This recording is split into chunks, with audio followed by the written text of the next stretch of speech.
So I don't know how many of the existing solar companies are going to change their business model, but those who do, I think, are going to make a lot more money in the future than those who don't. Welcome back, Solar Warriors. I am excited that we are on the home stretch now for RE+. With a little over a week to go, I hope that your meetings are set. I hope that your head is in the game. I hope that you are ready for an exciting time in Las Vegas. I was thinking about what was one of the most influential conversations I've had at RE+. The episode with Jigar Shah from 2023 came to mind because that's when he came on our Power Up Live stage and proclaimed as the then director of the Department of Energy Loan Programs Office that we are no longer in the solar industry, the solar business. You're all VPP or battery installers, battery operators in the virtual power plant business. And I think few predictions have come more full circle than that one. So I thought it was a good opportunity for us to check in with Jigar and see exactly how that Nostradamus level forecast had come to fruition, and also give you a chance to hear that episode in its entirety. So today's episode is a 10-minute check-in with the Oracle, Jigar Shah, and then a replay of the episode that we are checking in about, where Jigar did say, you are in the VPP business. And if you love listening to Jigar, or even if you don't, you got to admit that he often brings a controversial viewpoint founded in his years of experience, from SunEdison to Generate Capital to the Department of Loan Programs at the DOE to now running Multiplier. I'll have Jigar on the stage again this year in Las Vegas on the 9th of September at 4:30 p.m. before our daily roundup. We'll be talking about how to use your superpowers for good. Building political power, building neighborhood coalitions, navigating this electricity supercycle, how to join forces with the utility, how to be there for each other. We'll talk about that and more, of course, live in Las Vegas. And in this episode, Jigar reminds you that these are the things that matter. And it matters to me that you're here. Thank you for taking time. That is the only non-renewable resource you've got. You're investing it in this episode. I promise it's going to yield a return for you. And when it does, I hope that you will return back to SunCast and enjoy one of our many 850 plus episodes in the back catalog. For now, let's get into this conversation with none other than Jigar Shah. Well, Jigar, it is always good to have you on SunCast. And as I have just mentioned in our intro, we're bringing you back just to give us a quick update, kind of a where are they now? Because, I think it was about 2 years ago, the episode that we're running today, where you famously said, hey, you're not in the solar industry anymore. So let's talk about it, Jigar. Welcome back. Thanks for having me. It's a wild and crazy time for anyone who is trying to figure out not just the future of the clean energy business, the energy transition, but how their business model is going to adapt. No surprise to you, because you've been saying all along, hey, folks, guess what? The solar train is going to continue to be a coaster, and you better get on the battery storage wagon, right? You said it. You said you better get on the battery storage bandwagon. Yeah.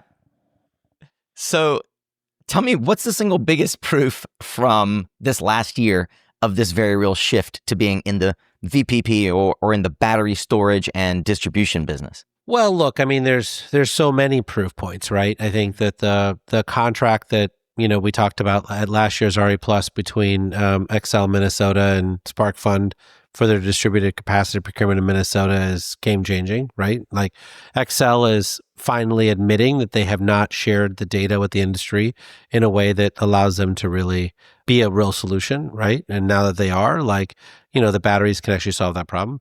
But separately, I think the $200 million investment from Andreessen Horowitz into Base Power, where Base Power has gone to a rural electric co-op in Texas and said, hey, for 90% less money, we can actually just put a 25 kilowatt battery in each one of these residential homes and offset the entire need for upgrading that distribution line.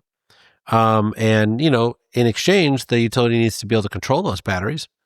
But, that was a good trade. And a lot of those homeowners really wanted that battery. It's only $500 up front, plus like a small fee every month to have resiliency solutions. And so way cheaper than a natural gas backup generator. The cherry on top is really just the massive amounts of bragging that Sunrun and Tesla have done the last few weeks around Yes, their, indeed. like VPPs in California, which I think has caused the governor to make a real change to the DSGS program in California, where they're going to extend it now, right? Where it was going to be phased out. I hope that they actually expand it so that they can, contribute those batteries into the California ISO and other programs. But right now, the DSGS is a good start. Yeah, all very interesting and validating proof points of the thesis. One of the things that surprised me the most is the number of folks I see both inside the industry and outside the industry going towards a battery-only model. Pila is a great example, smart guy out of Span that has a very sexy product that was launched at South by Southwest, and it's only focused on being a sort of a battery storage appliance for homeowners. Well, you're winning when there's a Father's Day sale, right? There's a Father's Day sale, and people are like, "I want me one of those. Here's $3,000. Put it in my basement." And people are like, "I'm going to power a outdoor flat screen television with this thing." Amazing. And what's crazy is the number. We don't know the exact number, although you probably do, of how many pre-orders they got. But one of the wonderful examples of how smart entrepreneurs are leveraging direct-to-consumer models. We just had an episode today with Stephen Lake, sold his AR business to Google and started a heat pump company. But the other one that stood out to me is Vinny Campo from Haven Energy. We did an episode with him. This guy was at Uber, and he founded this company with the co-founders of Casper. And they've got hundreds of millions of dollars from Comcast Ventures, who wants to take it to who? Their customers and the fastest path to homeowners. Right? I mean, people recognize that when you put a backup generator in, right? And remember, 15% of all U.S. homes now have a backup power source of some sort, right? Many of which are $1,500 gas, engines that they buy from Home Depot that they just plug things into, right? Mm-hmm. That all of those things are generally a cost structure, right? Like you pay whatever it is, $10,000, $20,000 up front for the backup, and then you pay every year for them to come out and test it and make sure it works, right?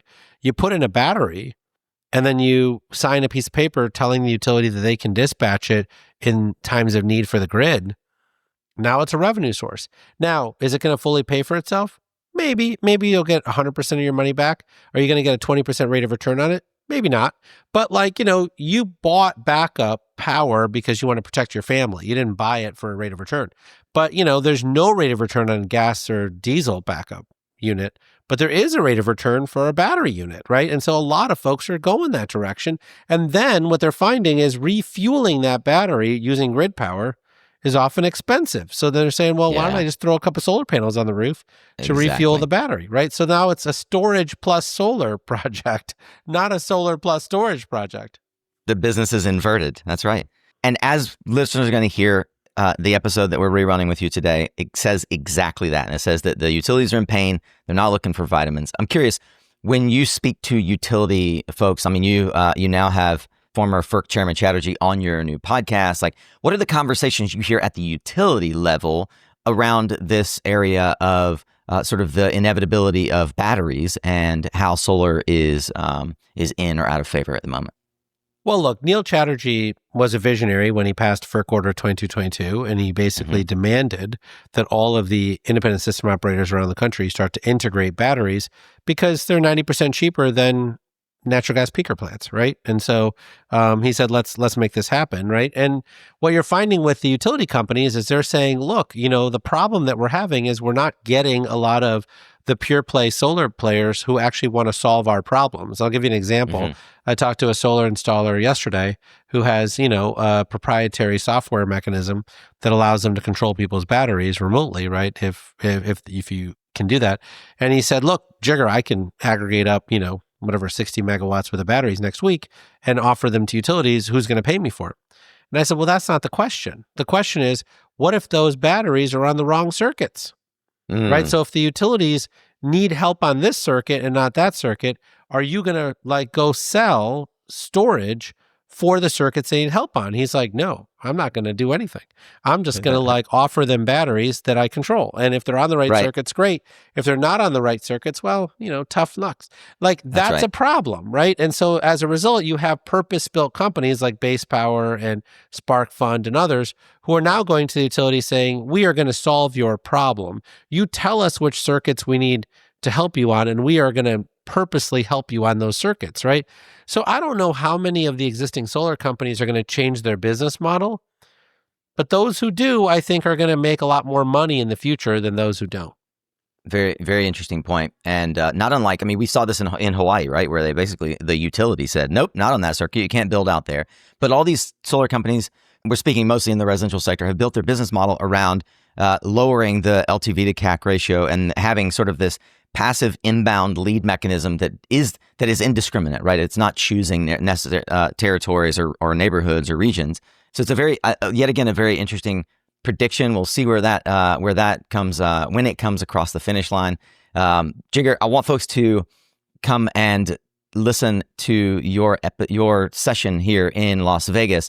Give us a quick preview of some of the things that you want to talk about while we're in Las Vegas at RE Plus in just a couple of days. I'm going to be at RE Plus from Monday through Wednesday, and SEPA has a fantastic Clean Energy Funders Forum on Monday, so I'm speaking there. And Yada Energy, weirdly enough, has their conference during RE Plus on Wednesday. I'll be speaking there. In general, I'm not like crowding myself with a lot of speaking engagements. I'm going to be on your podcast, right, on Tuesday, which is going to be awesome. But I think the big thing that I want to do is to be helpful, right? And I think in this moment, the industry needs to be helpful. I think part of our challenge as an industry is we have been focused on our industry, right, which is great. And that means helping our individual homeowners save 10% on their electricity bill, which has been fantastic. But in this moment, we have to make sure that our solutions are helpful to all utility customers, right? So we have to help use our solutions to drive down the cost of utility rates for everybody. And we have the ability to do that. Our employees are the best in the entire business, right? Most professional, best trained, has the ability to navigate all the damn paperwork required to get the stuff done. But we have to use those superpowers for good. And right now we're helping individual homeowners save money. We're not helping the system save money.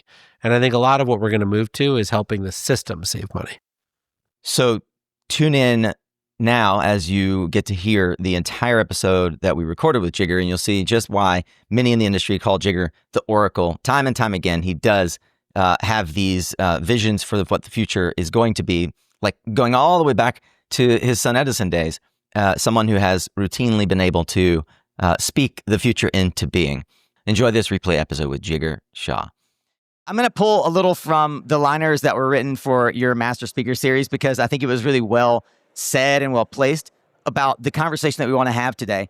But if you came because you were provoked by the title, that was intentional. You, according to Jigar, are no longer in the solar industry. You see, the solar industry is undergoing a massive paradigm shift. Many working in the industry are frankly unaware that the very business model assumptions they've been working with have shifted in a massive, massive way. The DOA's Jigar Shah, to my right, maintains that if you thought you're in the solar industry, well, you are wrong. And it's much more bigger than that. Is that right? Much more bigger than that? All right. I heard you say that even if the company has sun in the name, safe to say they've already moved beyond a solar-only offering. What are we talking about? Well, I think, as you know, we started this whole journey with, in the modern times here with net metering, right? Mm-hmm. Where, people basically said, I'm paying 14 cents a kilowatt hour for my power. Every kilowatt hour I get from solar saves me 14 cents. Yep. Even if I produce too much, I just put it into the grid and my meter runs backwards, right? Today, that conversation is very different, right? It started with, well, we're going to move you to a time of use tariff, right? And then if you generate power during this time, you make more money. If you generate this time, it's less money. Then people started saying, well, you know what? Like we have, power, public safety shutoffs. We have other stuff. I want a battery. I want to make sure I have backup power because otherwise when I lose power, my solar doesn't work, right? So then they started really talking about resiliency. And then, folks said, well, hey, wait a second, that resiliency actually could provide value to the grid. So you've had all these pilot programs in California, now in Puerto Rico, other places where folks are saying, we'll pay you $2 a kilowatt hour for the power out of your power wall to go into the grid. I mean, hell, in Texas, during this latest heat dome, I think they were paying $5 a kilowatt hour for that power to go into the grid, right? So now the question becomes, where is that on the spreadsheet? Right? And how are you explaining this to customers? And you can't call it solar because it's not really solar. It's arbitrage. Right? What it really is, figuring out how you actually treat your home system as a microgrid. And then how you actually sell services into the system like a natural gas peaker plant. Right? And so when you think about all the different ways you can get paid for this, we outlined 7 in the VPP liftoff report that we launched yesterday. And, so you're in this place where the question is, whose job is it to explain this complicated topic to the customer and to actually implement this complicated system to the customer? I would suggest it's the old solar industry, now rebranded the VPP industry. One of the questions that I get when I was saying to folks that we're going to be talking about this topic is, that's great, but what does Jigar have to do with this? Like, Jigar's a spokesperson for the industry, but the loan program's office funds companies like Tesla and, big hydrogen projects and salt cavern storage. How does this integrate into the loan program office pathway? Yeah, good question. So when you look at the $3 billion deal we did with Hestia Sonova, right? So clearly there's a standard offering, right? Which is basically, here's the financing, you're going to pay, $65 a month. And then, we're providing a guarantee to that, right? But what we just discussed is there's all these other revenue streams coming in, right? So now you got revenue streams coming in from providing, VPP services to the grid. You've got revenue streams coming in from customers saying, I really want backup power. I want to be able to integrate my F-150 Lightning into my house and get vehicle to home. And so now the question becomes, when you go to the bank and you say, it's not just this one line item of, payments every month, there's all these other line items, the bank is just going to ignore it. They're going to say, well, I don't believe in this stuff. I don't even know this stuff. And so the question becomes, where do you go when you're in the opening innings of, the game here to get respect for all the other services you're providing? It's a loan programs office, right? So we're now fielding about $12 billion of additional loans that have applications that have come in above the $3 billion conditional commitment we provided with Hestia. And we've got another roughly $30 billion worth of loans that are being actively prepared by people who've come to us, shown us early drafts, et cetera. And they run the gamut, right? So they're not just solar plus storage microgrids, but they're also folks who are running EV fleets. And they're running the EV chargers as a virtual power plant, right? And so you can come at this from lots of different ways, but there's no way to roll this out unless you actually can raise debt, right? And right now, we're the first place to do these quote-unquote weird business models and weird technologies. And then, after we get done with doing it, you can imagine a bunch of commercial banks being jealous, looking over our shoulder, going, hey, we'll do the next one. And nothing new for you, having had a lot of experience leading the charge for commercial banks who were tepid. They didn't want to put their toe in the water. So it sounds like it effectively creates this sort of credit easing process by backstopping the loan and ensuring the banks that the DOE through the loan program office is going to step in and support any deficit in the loan, or is it an actual capital allocation to Hestia and Sonova? How does that? It's definitely an actual capital allocation. In Hestia's case, they actually were able to get capital from other sources, so we're providing a guarantee. But for a lot of our other applications, we're going to provide the loan directly in, right? But I do want to maybe make one more point here, which is that, so there's the respect part on the industry and the business models and the technology that frankly is being shown everywhere in this trade floor. But the other piece of it is getting the electric utilities excited about partnering with the solar industry again, right? Yeah, exactly. So there's been this 10-year sort of Cold War with the electric utility industries over net metering. And part of what we're saying is the utilities, after 20 years of flat load, they're actually experiencing load growth again. Right. And when you think about how long it takes to build a utility scale solar farm with, being in the transmission queue for 4 years and then finally getting integrated, they're saying if we want to add 300 gigawatts of, new generation capacity right away, the fastest way to do that is rooftop solar. Yeah. Right. And so now the question becomes, how do you partner? What Lon Huber said yesterday on stage with me is that they're only going to be enthusiastic about solar if there's dispatchability with that solar. Yeah. Right? They're not going to do it if it's just solar 1.0. They want to see these solar microgrids get installed and for them to be able to meet the need that they have, which is 6 a.m. in the wintertime. Right? And so my sense is that we need to open up more markets for the solar industry. Yeah. Right? Sorry, the VPP industry. So now, like when you're opening up more markets, North Carolina is a big one. Yeah. Right? It's been doing utility scale solar for a very long time, but frankly, rooftop solar is really languished there, right? So now the question becomes, couldn't we actually bury the hatchet with the utilities and open up these really big new markets so that we can actually get on track to, 20% of rooftops with solar on them? Let's get down to brass tacks in terms of what it requires in the field. So it's one thing to say, hey, you are no longer in the solar industry. It's quite another for a Southern Energy Management to integrate the concept that they're having to help homeowners understand how they are becoming an integral part of the stability of our future grid, and that they can trust Duke with those assets in certain specific situations. Like, what does the installer in North Carolina or North Dakota have to start thinking about integrating into their business model, their education programs, et cetera, to really embrace this concept that you're no longer a solar company? Yeah. So, we started this process almost 2.5 years ago. And when we started the process, I think people thought we were crazy. But we started with the big service companies, right? Whether it's, Sunruns, SunPowers, the Sunnovas, et cetera. And, when you look at those companies, they have already announced publicly to their shareholders that they're VPP companies. Yeah. Right? This is not something that I'm making up. Yeah, Sunnova Chief right? among them, yeah. They actually went to their quarterly conference call and told everybody that they're doing that.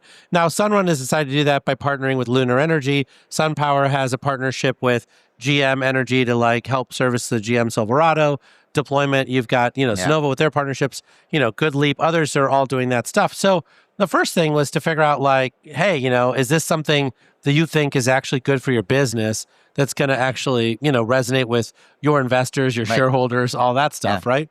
It turns out that it does. I think, it makes the market for these companies bigger. Yeah. Right? So now they don't want to limit themselves just to solar. Yeah. They want to dominate batteries. They want to dominate EV charging. They want to dominate smart panels, right? They want to be the vehicle. They want to be the channel by which all of these technologies enter the home. Yeah. Right? And they're all exhibiting here at RE Plus, as you know, right? So now the question becomes, you have an extraordinary business. You're an installer. Yes. Right? And you have two things. You have one, you have a body of work that speaks for itself, right? So you've got thousands of happy customers that, frankly, you're probably doing maintenance on those systems, right? They call you up when something goes wrong, et cetera. I hope you are. And that gives you an opportunity to cross-sell them more services, right? So you're saying, hey, by the way, are you thinking about an electric vehicle? If you are, actually, the inverter that we have in there doesn't support these smart technologies, but your inverter is 9 years old now. We need to probably upgrade it anyway.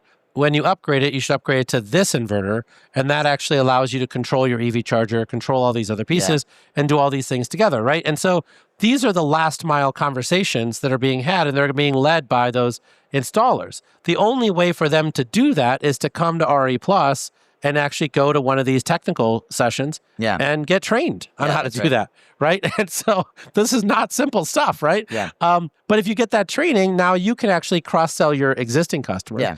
But also these new customers are coming in who just bought, or have a deposit on a Chevy Silverado, right? And they're coming in and saying, hey, I got a deposit coming in. I heard about this vehicle to home thing. I'd like to figure out how much it's going to cost to get that thing set up. And they call you up. You're like, wait, what are you talking about? Why are you calling me? Right. No, you're saying, that's great. Actually, we got training on this, at the last RE Plus show. We'd love to figure this out with you. We'd also like to put solar on your roof because that's the cheapest way to charge your car. We'd like to do this other stuff. And so my sense is that the thousands of installers and service providers that we have in this industry is the best channel to actually get a lot of these other products into the marketplace. And, they got to get ready, right? Yeah. This is not a short process. It takes a little time. Yeah, I concur. There is, there's something to be said for as much as PG&E could be vilified. One of the things that they did really well in the time that we were starting to build the solar industry again back in the aughts and early teens was this Pacific Energy Center. It's a great example of how a utility, in steps by force, can educate the marketplace on how to be progressive in technology. It'd be great to see Duke and other utilities start to adopt this Pacific Energy Center model because they took on the education in California specifically. Thousands of installers were trained by the SoCal Edison. What was it in San Diego? There was a similar initiative, I think, across all the IOUs in California. Would love to see that. Is that the kind of thing that that Lon pointed to, that the utilities are ready to provide? Because that does seem like an olive branch from the utilities to the service industry. So I think we're in the early days of having that conversation. So, we clearly have a training infrastructure today. Yeah. And my sense is that the electric utility companies may not have actually had this point of view 2 years ago, but I think they've made a huge shift, right? I think now that they're having to interconnect megawatts of new load every week with EV chargers, things, they're going like, well, crap, I actually need a solution this week. Yeah. Not like 3 years from now, not 5 years from now, I need a solution this week. And so, maybe I should be nicer to this industry who actually can provide the solution this week, right? And so they've actually made a pivot. And so I think we need to make a pivot on this side too from the industry and say, look, this is not the fights we were having 2, 3, 5 years ago, but like they actually are asking us for our help, right? And now this is an opportunity for the installers to say to the utilities, look, if you really want us to bury the hatchet and you want us to work together as a team, here's some of the things that we'd like from you. And the training could be part of it. Yeah. Some of the customer education could be part of it. And so, I don't know that I'm going to be here to prescribe for you exactly how this is going to roll out. But I think we started this conversation with the VPP liftoff report that we published yesterday, right? And so that, I think, has 60 pages of extraordinary content in it to level set everybody in the entire industry, from regulators to utilities to installers, et cetera. So everyone's talking off the same set of facts, right? And now the next step, and we're, featuring that conversation at our Deploy 23 conference in a couple weeks. And so now they're going to come back to us and say, all right, well, thanks for the report, but here are the 43 more things we need you to do at DOE. And we're happy to learn about all those things, some of which we're going to say, stop telling us to do the stuff you're supposed to be doing. And then some of the stuff we're going to say, that's a good idea, right? And we have 25 programs that DOE already does that, some of those ideas might fit within that, some of which we may not be able to do in the State Public Service Commission or the utility has to do. And so that is the next conversation, right? Is to figure out how do we do this in a way that is logical and brings everybody along, but also creates standards and, make sure that everybody's doing it the same way. I was tracking, you guys, you released the virtual power plant commercial liftoff document, which I'd encourage everyone to go download. It talks through the 7 points of... Download it twice. Download it, at least 3 times, please. So the marketing team gets credit.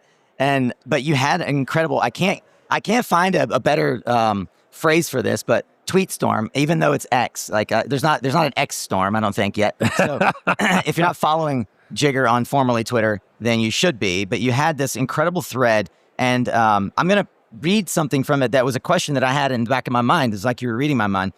We've had demand response, and I'll add DERs. We've had interoperability of different products with the grid and friendliness with utilities on those services for decades. This is not new technology. And it does feel a little bit like the service providers are feeling like they're getting caught unaware, and they're on their heels, and we want to try to help them move forward. But my question really is, what's different now than 10, 15 years ago when we were starting to build our solar careers and businesses? Yeah, so I think, as you suggest, DOE has been funding pilots in the space for 30 years, right? Not just through the solar office, but also the building technologies office, right? To make smart buildings, and also the vehicle technologies office for V2X, and all these other things, right? And so now the question really becomes like, how do we unlock these 7 value streams, right? Because in the programs from 10 to 15 years ago, the vast majority of these programs were focused only on emergency situations. Yeah. Right. So if the grid hit like, a real point where they needed to pull out all the stops, then they would say, hey, we're going to pay you to provide these services.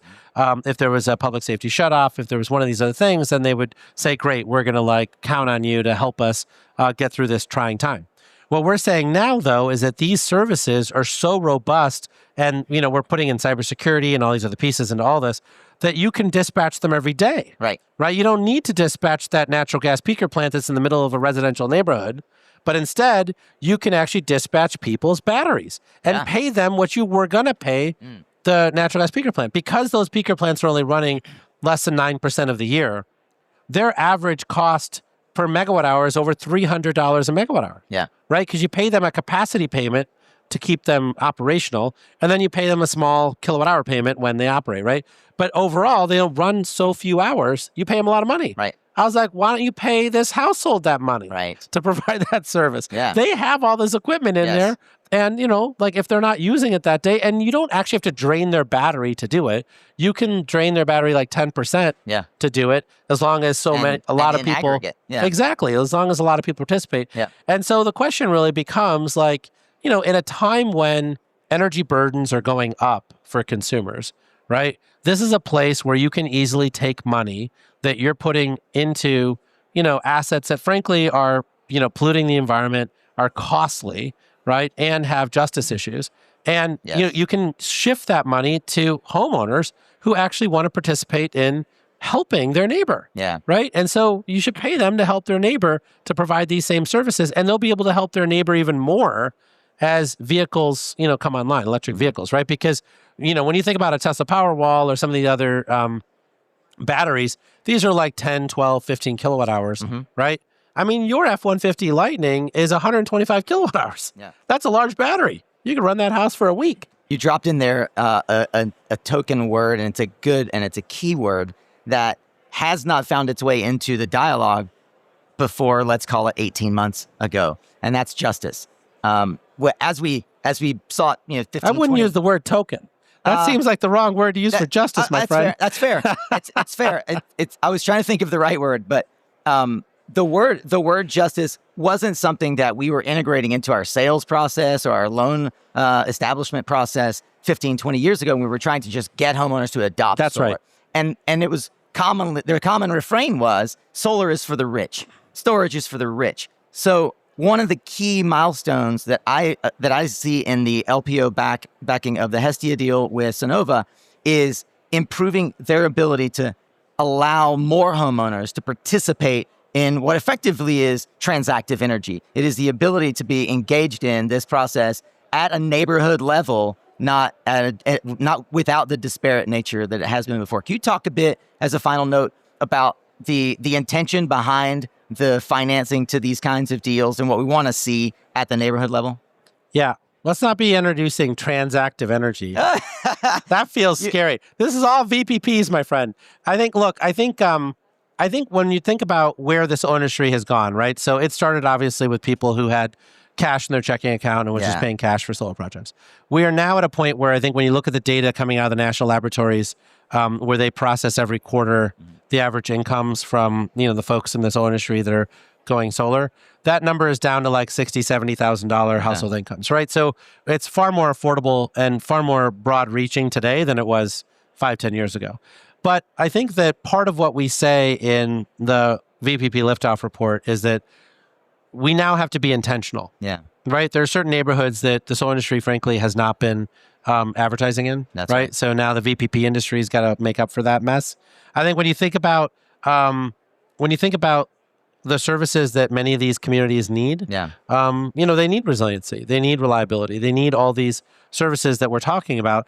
And we frankly have the ability to provide them these services. These communities pay, right? It's, as Barbara Einrich, who passed away last year, right, the author of Nickel and Dime, said that it's expensive to be poor. Yeah. Right. So for a lot of these folks, they actually pay a much higher cost for basic services than other people do. Right. And they just do it in their own way. Right. So we now have to be intentional about bringing these services. I'll give you some examples. So, we buy, as Americans, $10 billion of appliances a month. Yeah. right? So water heaters, refrigerators, HVAC systems, right? And, those appliances generally are a no-brainer, right? When something breaks, they always break. You generally don't Except for proactively get a Maytag. new one. Ken Moore. So basically it's always an emergency. And for LMI customers where that's roughly 40% of the market, they're putting it on a credit card if they've got capacity there or they're doing something else. And they're often paying 30% interest for that, right? That's ridiculous. No one's giving them free appliances. No. So they're paying for that, right? So now the question becomes can we figure out ways to give them much lower cost financing, right? And so what Lon Huber talked about yesterday was he has a new financing program that's on the meter, right? That can do it that way, and that reduces the interest rates into the single digits. PG&E and some of the California utilities have done this for some time as well. You've got utility on-bill financing programs in New York.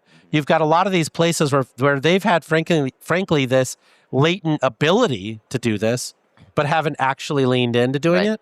So now we got to lean into doing it. Some of these programs have been in place for 5 years and no one actually used them.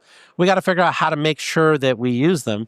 And then once you're there and you're helping them with the water heater that just broke or the HVAC system that broke, wherever else, you can start to educate people on solar plus storage and electric vehicles and all these other things. Remember, the other thing that the Inflation Reduction Act has is a tax credit for used electric vehicles. Yeah. Right? So there's a $4,000 tax credit there, and there's an increasingly growing number of used electric vehicles available too. So you can now get into electric vehicles more affordably. Everyone have been taking Lyft around here. Now, a lot of my Lyft drivers are running electric vehicles because they're saying actually the cost per mile is a lot cheaper, and so we're making more money that way. So I just think that we all have to be intentional about making sure that these solutions are being offered to these other communities because they actually have money to spend on these things. And they are spending money on these services, but they're often spending it suboptimally. They're spending it on the most expensive way to get these services because we're not going in and saying, actually, I went to the RE Plus show this year, and here's some of the things I learned about, and here's some of the great innovations that we can give to you. And these populations like cool stuff as much as everybody else does. The notion that they need 30-year-old technology is ridiculous. Yeah. They have smartphones. They want to be able to control their thermostat from their smartphone. They want all these things. So I just think we got to be intentional about it. Yeah. And I think with that intentionality, we're going to double the size of our market. Jigar Shah, the director of the Loan Programs Office, thank you for taking time to join us today. My pleasure. I hope you enjoyed that replay of one of the most popular episodes in the SunCast canon.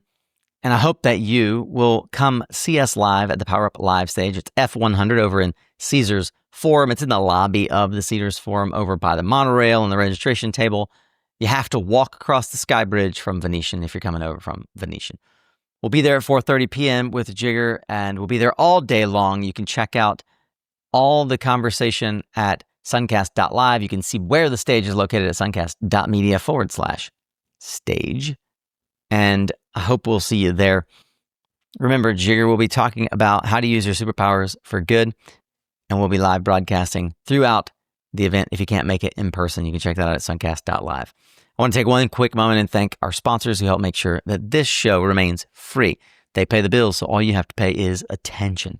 I appreciate you doing that today. Remember, you are what you listen to. And if you want to listen to more of what they've got to say, you can check them out at suncast.media/sponsor. That, of course, is how you can reach thousands of solar warriors and climate champions just like they do twice a week, every week, right here on SunCast. Thanks for showing up, Solar Warrior.